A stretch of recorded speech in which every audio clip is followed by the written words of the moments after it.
Harka fuunee shamaa akkam jirtu kabajamoo dhaggeeffattootaaf daawwattoota Keelloo Miidiyaa odeeffannoon guyyaa irraa of harkaa qabnu kunooti. Waraanni bilisummaa Oromoo zoonilee garaa garaa keessatti loltoota mootummaa haleeluu ibse.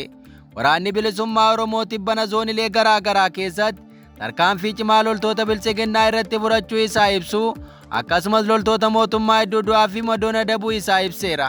Haala kanaan gaafa guraandhala 7 bara 2026 waraanni bilisummaa Oromoo zooniin lixaa godina Matakkal waan baraa ganda Goochor bakka addaa Muujjaa jedhamutti tarkaanfii fudhateen loltoota mootummaa hedduu du'aa fi madoon adabuun lama harkaan booji'uu isaa ibseera.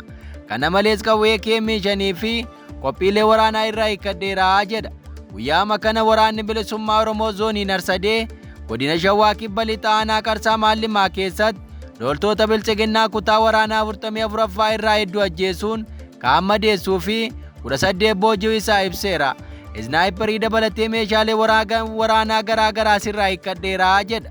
Gaafa guraandhala 8 bara 2026 ammoo godina Iluu Abbaa Booraa aanaa Buree bulchiinsa magaalaa Boondiyyoo fi ganda Agalooti tarkaanfii jabaa loltoota mootummaa irratti fudhachuun 12 battalatti ajjeesuun hedduu madeesseera jedha. Bakka kanatti ammoo qawwee keemii 10 irraa hiikkachuu isaa hime. Waraanni bilisummaa Oromoo lola jabaa gaggeessaa jiru kanaan injifannoo boonsaa argachaa jiraachuu yoo ibsu hanga oduun kun qindaa'etti injifannoo waboo kana ilaalchisee gama mootummaa waan jedhameen jiru. Oduu keenyatti aanuun Wallagga Bahaatti hidhattoonni finxaaleeyyii faannoo buufata fayyaa kaampii waraanaa godhataa jiru jedhan. Hawaasa nagaa jumulaan kan ajjeesan gareen hidhattoota faannoo Wallagga Bahaatti buufata fayyaa kaampii waraanaa taasifachuu isaanii gabaasni ba'e ibse. Gama biraan sababuma hidhattoota finxaaleeyyii faannoo kanaa aanaalee godinichaa kanneen akka Giddaa Ayyaanaa, Kiiramu, Eebantu, Limmuu fi Yeroo Limmuutti uummanni rakkoo geejjibaa hamaa keessa jiraachuu himatan. Hidhattoonni finxaaleeyyii faannoo yeroo lola kaaba Impaayirettiitti gaggeeffame bilisiginnaa waliin hiriiruun lolaa akka turan meeshaa konkolaataa fe'iinsaa 15 waliin gurrachuun gara Wallaggaatti erga deebi'anii booda aanaalee godina Wallagga Bahaa fi Horroo Guduruu Wallaggaa keessatti yakkoota suukanneessaa raawwachaa turaniiru. Kana dura muummichi ministeeraa faannoon goota biyyaatti yoo barbaanne hanga Jijjigaatti bobbaasuu dandeenya jechuun paarlaamaa keessatti yoo leellisan Itaamaajoor Shuumiin raayyaa ittisa biyyaa Fiildi Marshaal Biraanuu Juulaa ammoo faannoo wajjin lolaa fi jibba akka hin qabne dubbachuun isaanii kan yaadatamu. Kuta'ee hidhattoonni finxaaleeyyii kun godina Wallagga Bahaa Kiiramuutti buufata fayyaa kaampii godhachuun keessa buufatanii akka jiran himame. Jiraattonni yaada kennan akka jedhanitti aanaa Kiiramuu magaalaa Siree Dooroo kan argamu buufata fayyaa margaa jireenyaa erga kaampii godhatanii bubbuleera. Faannoon buufata fayyaa mancaasee erga da'oo godhatee booda uummanni rakkoo hamaa keessa jiraachuu kan himatan yoo ta'u utuu rakkoon akkasii jiru bulchiinsi aanaa callisee taa'aa jira jedhaniiru. Sababuma hidhattoota finxaaleeyyii faannoo kanaa aanaalee godina Wallagga Bahaa kanneen akka Giddaa Ayyaanaa, Kiiramu, Eebantu, Limmuu fi Yeroo Limmuutti uummanni rakkoo geejjibaa hamaa keessa seenuunis dhaga'ameera.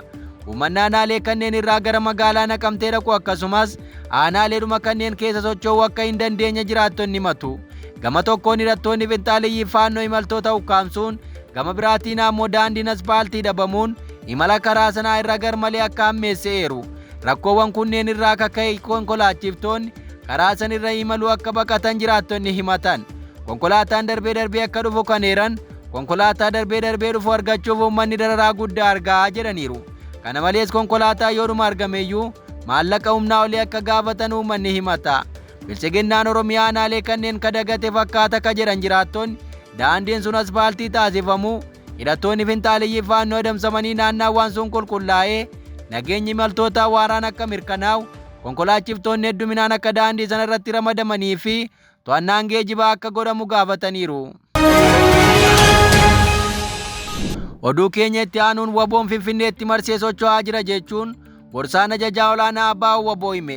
Haala yeroo ilaalchisuun tibbana miidiyaa irraa biyyaalessa Oromiyaa irratti dhiyaachuun yaada kalaatti gorsaan ajajaa olaanaa Abbaa Waboo obbo Jireenyaa Guddataa sochiin waboo dabalaa akka jiru ibseera.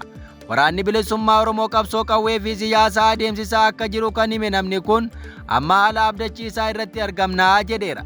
Waraanni bilisummaa Oromoo kanaan dura daangaa Itoophiyaa alatti ittifamaa ture ka jedhe sochiin waboon taasisaa jiru baay'ee dabalee jiraachuu isaa obbo Jireenyaan himeera.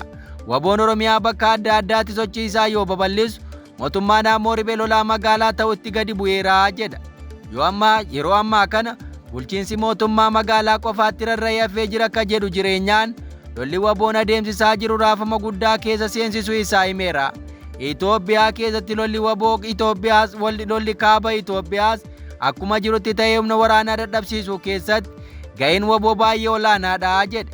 Mootummaan araaraaf qophii miti ka jedhu obbo Jireenyaan nagaa buusuun hafee nama muraasa sossobatee maallaqaan ofitti madaksuu irratti bobba'ee jedheera. Kun ammoo mariin araaraa akka hin milkoofne taasise jechuun dubbata. Akkaataa mari'atee nageenya deebisu yaaluurra hiyyummaa keessaa bahi jechuun bifa gowwomsaatiin miseensota waboo tokko maallaqa jala qabee sossobaa jira jedheera. Gama kaaniin waraanni bilisummaa Oromoo yeroo ammaa deeggarsa uummataa qabaachuus hime. Gaaffii uummataa qabannee waan jirruuf uummanni keenya of kennee bifa dhoksaa ta'een nu tumsaa jira jedhe. Deeggarsi isaan uummata biraa qabanis dabalaa ta'uu hime. Waan qabsoon lafarra dheerachuu irrattis gorsaan ajajaa olaanaa ba'u waboo kun dhugumatti qabsoon lafarra harkifachuu himuun Oromoon obsa guddaa horatee ciniinnatee galmaan ga'u akka qabu dhaameera. Oduu keenya itti aanuun Abiyyi Ahimad akka waraanaa Tigraay keessatti raawwatamu amanus gaafatamummaa isaa Eertiraa qofaaf kennuu hin qabu jedha Jawaar. Haala Itoophiyaa keessaa irratti addattuu sochii Abiyyi Ahimad ilaalchisuun qeeqa adda addaa dhiyeessuun kan beekamu Jawaar dhibbanas ajandaawwan waraana kaabaa ilaallatan irratti yaada dhiyeesseera. Barreeffama feesbuuka isaa irratti katabeen Jawaar Abiyyi Ahimad waraana Tigraayitti gaggeeffame amanuun gaafatamummaa isaa garuu qaama biraatti dabsuu hin danda'u jedha. Itti dabalees muummichi ministeeraa dubbii tibbana paarlaamaa irratti dubbataniin madaa uummata Tigraay tuttuqaa jiru jedheera. Muummichi ministeeraa Abiyyi Ahimad waraanni suukanneessaan uummata Tigraay irratti raawwatamu ifatti amanus gaafatamummaa isaa hunda garuu loltoota Eertiraaf kennuun sirrii miti jedhe. Gonkumaa gaafatama jalaa isa baasuu hin danda'us jedha.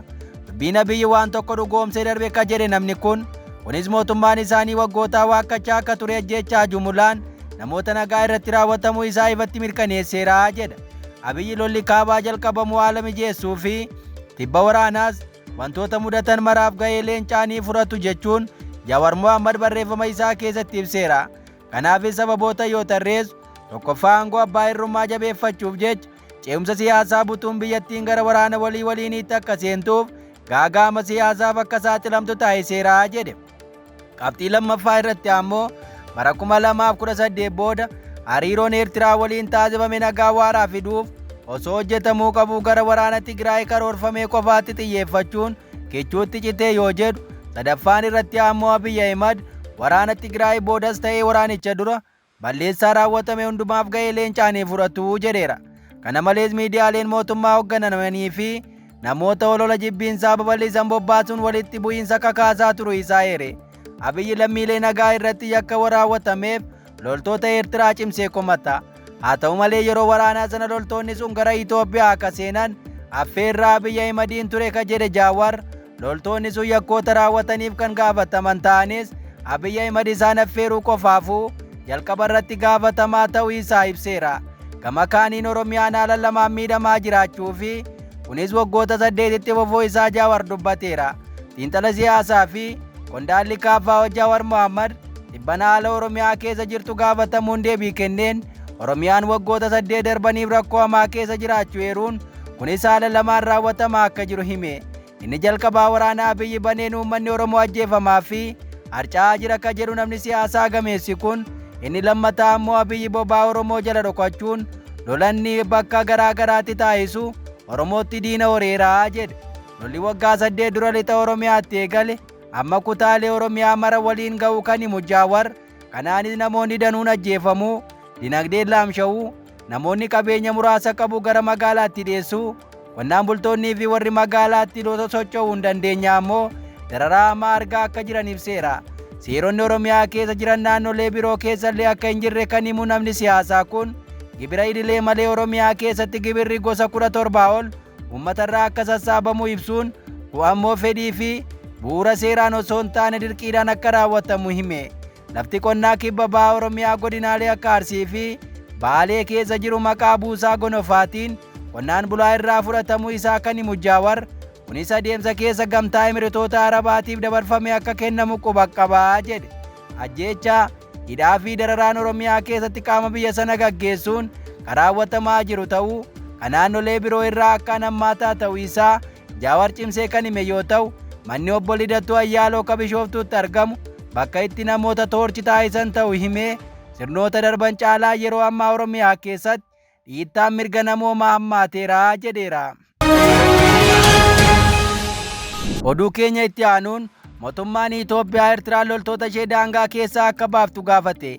Xalayaa ministeera dhimma alaa Itoophiyaan barreeffamee fi mallattoo ministeera dhimma alaa Geediyoon Timootiyoos ofirraa qabu Eertiraan loltoota ishee Itoophiyaa keessaa akka baaftu gaafateera. Xalayaan kun dhugaa ta'uu dubbii himaan ministeera dhimma alaa Itoophiyaa Ambaasaadar Nabiyaat Geetaachoo madda odeeffannoo kanaa BBC mirkaneessaniiru. Xalayaan afaan Ingiliffaan ministeera dhimma alaa Eertiraa Usmaan Saaliyaa Muhammadiif barreeffame akka agarsiisutti Eertiraan loltoota ishee Itoophiyaa keessa qubsiisuun hidhattoota Itoophiyaa keessa socho'anis tumsaa jirti jedha. Loltoonni Eertiraa wayita waraanni kaaba Itoophiyaa eegalu raayyaa ittisa Itoophiyaa deeggaruun humnoota Tigraay lolaa turan jedhamuun himatamu. Ministeerri muummee Itoophiyaa Abiy Ahimad kora paarlaamaa biyyattii kibxata guraandhala 3 bara 2026 ta'ame irratti wayita haasawaa taasisan loltoonni Eertiraa naannoo Tigraay keessatti dhiittaa mirga namoomaa raawwachaa jiru jedhaniiru. Hariiroon Itoophiyaa fi Eertiraa sababa Itoophiyaan ulaa galaanaa gaafatteef osoo hin taane yeroo waraanaa waan adda cite ta'uu isaa Abiy dubbateera. Waraanni Eertiraa Tigraay keessatti badii raawwataa ture mormuun irra deddeebiin jila gara Asmaraa ergaa akka turan ministeerri muummee Itoophiyaa haasaa paarlaamaa irratti tibbana taasisaniin ibsan. Aksum dabalatee ajjeechaa raawwachuu yeroo jalqabaaf waraana Eertiraa kan yeroo waraana kaaba Itoophiyaa isaan dura dhaabbate himataniiru. Muummee ministeera Abiy wayita waraanni gaggeeffamaa ture sanatti loltoonni Eertiraa yeroo qabeenya kaan saaman kaan ammoo barbadeessan akkasumas namoota ajjeesaa turanitti Itoophiyaa waliin wallabaa turuu kaasan. Wallabdee keessa hammaataa dhufe sun ammoo gaafa waliigalteen Piriitooriyaa mallattaa'e waraanni dhiiga dhangalaasaa ture dhaabbatee Eertiraan waraanni maaliif dhaabbataan ifatti mormitee jedhan. Eertiraan dubbii gaggeessaa Itoophiyaa kanaaf deebii kenniteen mootummaa Itoophiyaa yeroo waraanichi gaggeeffamu Eertiraa galateeffataa fi meedaaliyaa badhaasaa ture amma Eertiraa maqaa balleessuu hin danda'u jetteetti. Ministeera odeeffannoo Eertiraa akka ta'an Yemaanee Gabra Masqal fuula eeksii isaanii gubbaatti Itoophiyaa qeequun ibsa akka kennan yoo ta'u mootummaan Itoophiyaa paarlaamaa irratti dhiyaatee sobaa fi waan dhugaarraa fagaate dhiyeessaa jira jedhaniiru. Itoophiyaa fi Eertiraan waggoota 20 ta'aniif nagaanis waraannis hin jirre keessa erga turtee booda muummee ministeera Abiy Ahimadiin araaratti dhufuu dandeessee turte. Yeroo waraanni kaaba Itoophiyaa adeemsifame waraanni Eertiraa waraana Itoophiyaa bira goree loleera.